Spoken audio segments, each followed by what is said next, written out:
Hey everyone, welcome to Premium Learnings. My name is Neha, and in this lesson we are going to discuss about why linked list. So let's begin. Subscribe Premium Learnings YouTube channel and click the bell icon to receive updates about videos for your career growth.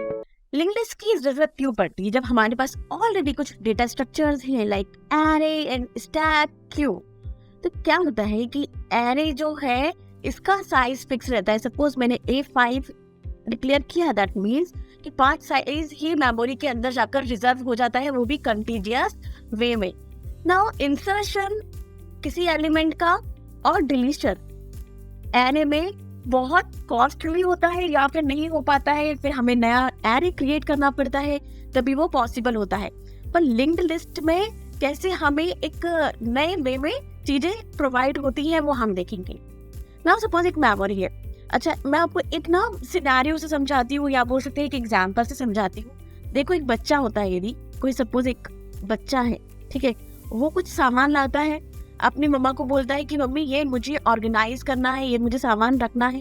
तो उसकी mummy क्या करती है, सामान organise करती है और बच्चा उसको मम्मा को देता जाता है, ठीक है। तो उन्हें कैसे ऑर्गेनाइज करना है, हर एक प्रॉपर प्लेस पर चीजें रखती है, ठीक है। तो सिमिलरली हम ऐसा समझ सकते हैं, एक प्रोग्रामर है और एक वो प्रोग्रामर जो है वो कुछ इंस्ट्रक्शन देगा कि मेमोरी के अंदर मुझे ये सामान ऐड करना है। सिमिलरली मेमोरी को मैनेज करने के लिए एक मैनेजर है या फिर ऑर्गेनाइजर है, ठीक है। ये क्या करती है, ये मेमोरी को ऑर्गेनाइज करती है कि मतलब चलो इसने कहा कि ये डेटा इंसर्ट करो तो ये बोलेगी कि ठीक है, यहाँ कर सकते हैं हम डेटा, जहाँ खाली होगा और जिस डेटा स्ट्रक्चर में इंसर्ट किया है उस डेटा स्ट्रक्चर के फॉर्मेट में। सपोज ये मेमोरी है, ये कौन सी मेमोरी है मेरे पास, ये एक मेरे पास रैम मेमोरी है जिसको हम मेन मेमोरी भी बोलते हैं। और मैंने कोई भी एक स्लॉट ले लिया, चलो 208 से मैंने सोचा कि 240 तक की स्पेस ले लिया है मैंने इस ऑर्गेनाइजर ने कि चलो ये खाली है, ठीक है। तो ये प्रोग्रामर क्या बोलता है इससे, ऑर्गेनाइजर से, मुझे डेटा सेव करना है इंटीजर I50, ठीक है। तो इन्होंने क्या किया, यहाँ पर 50 ऐड कर दिया कि ठीक है कहीं भी कर लो, इतना खाली है तो ऐड हो गया।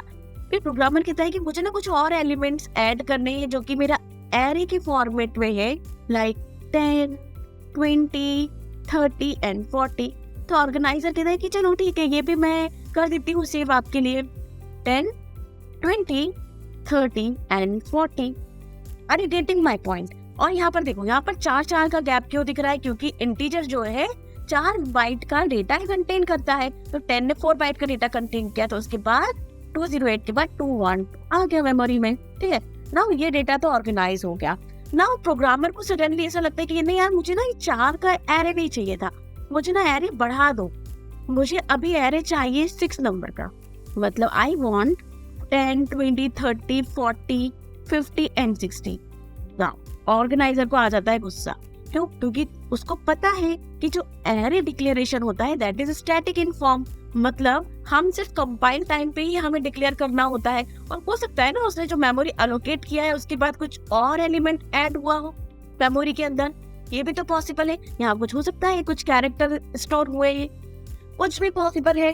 तो रन टाइम पर हम एरे की साइज को चेंज नहीं कर सकते, यहाँ पर ये ड्रॉबैक है। तो इसके लिए मुझे क्या करना पड़ेगा, या तो मुझे नया एरे क्रिएट करना पड़ेगा फिर से 6 का, और ये वाला मेमोरी मुझे क्लियर करना पड़ेगा। तो यहाँ पर नया एरे ही क्रिएट करना पड़ेगा। इससे क्या होता है, टाइम कॉम्प्लेक्सिटी बढ़ती है, या फिर नया एरे क्रिएट करने के लिए नया मेमोरी स्पेस लगेगा। और सपोज आपने ज्यादा नंबर का एरे क्रिएट कर लिया क्योंकि आपको लग रहा है कि ओवर अ टाइम आपको ज्यादा मेमोरी चाहिए, तो आपको मेमोरी का भी वेस्टेज होगा और न्यू एरे क्रिएट करना पड़ेगा, वो अलग सारा एलिमेंट फिर से उसमें कॉपी करना पड़ेगा, वो भी अलग काम करना पड़ेगा। यहाँ पर देखो कुछ इस तरीके से सिनेरियो हो सकता है, वो एरे डिस्कार्ड करके न्यू एलिमेंट हमें ऐड करना पड़ेगा जिससे मेमोरी वेस्टेज होता है, ठीक है। तो यहाँ पर ना लिंक्ड लिस्ट का कॉन्सेप्ट बहुत काम में आता है। कैसे आता है, सपोज वही एलिमेंट से 4 मेमोरी में डाला एक प्रोग्रामर ने, ऑर्गेनाइजर ने उसको कहीं भी रैंडमली दे दिया, ठीक है। नाउ ये जो एलिमेंट्स है ना मेमोरी में कैसे सेव होते हैं, इस तरीके से सेव होते हैं, मतलब लिंक जनरेट होती है एंड नोड क्रिएट होते हैं। इसमें नोड में है ना एड्रेस का कैसे सेव होता है, जो नेक्स्ट एलिमेंट है उसका एड्रेस यहाँ पर सेव होता है। देखो मैं इसमें आपको बताती हूँ। सपोज ये वाला जो नोड मेरा क्रिएट हुआ है, इसमें 10 तो डेटा है, एंड देन नोड मुझे किसका चाहिए, 20 का, क्योंकि मुझे 10 के बाद 20 चाहिए, तो 220 यहाँ आ जाएगा। यहाँ पर सिमिलरली कौन सा 30 एलिमेंट चाहिए, तो 232 आएगा, और यहाँ पर 240। तो ये आपस में ना कुछ इस तरीके से सेव हो जाता है और कुछ इस तरीके से लिंक फॉर्म हो जाती है। तो अब चाहो तो इस मेमोरी के अंदर आप कहीं भी डेटा इंसर्ट कर दो, किसी से भी इंसर्ट कर दो। यहाँ पर यदि इसने कैरेक्टर भी इंसर्ट करे होंगे मेमोरी के अंदर, तब भी आप सिर्फ लिंक फॉर्म करके, मतलब एड्रेस इंक्लूड करके आप कनेक्टिविटी शो कर सकते हैं। पर यहाँ पर ना एक चीज की प्रॉब्लम होती है कि जो मेमोरी में डेटा, जहाँ पर एरे में 4 बाइट का कंटेंट होता है, वहाँ पर ये 8 बाइट का कंटेंट होता है। 4 बाइट आपका डेटा ले लेता है और 4 बाइट आपका एड्रेस कंटेंट करने के लिए हो जाता है, या फिर लिंक जनरेट करने के लिए होता है। और दूसरी चीज, टाइम कॉम्प्लेक्सिटी का भी इशू होता है। जब हम लिंक्ड लिस्ट यूज करते हैं तो हमें n कॉम्प्लेक्सिटी लगती है डेटा को ट्रैवर्स करने के लिए, सर्च करने के लिए। इस एड्रेस से इस एड्रेस पर, इस एड्रेस से इस एड्रेस पर जाने के लिए मुझे big O of n time complexity से जाना पड़ता है, क्योंकि मान लो n नंबर ऑफ एलिमेंट्स है तो मुझे n ट्रैवर्सिंग लगेगा। वही स्टैक में हमारा जो ट्रैवर्सिंग टाइम था वो कांस्टेंट था, big O of 1।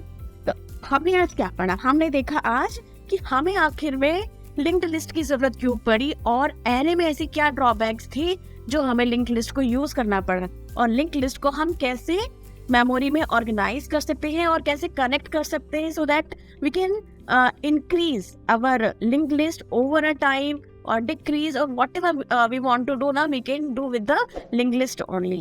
So I hope कि आपको वीडियो अच्छा लगा होगा, and if you really like my video, please do like, comment and subscribe. Thank you for watching Premium Learnings. See you in next videos.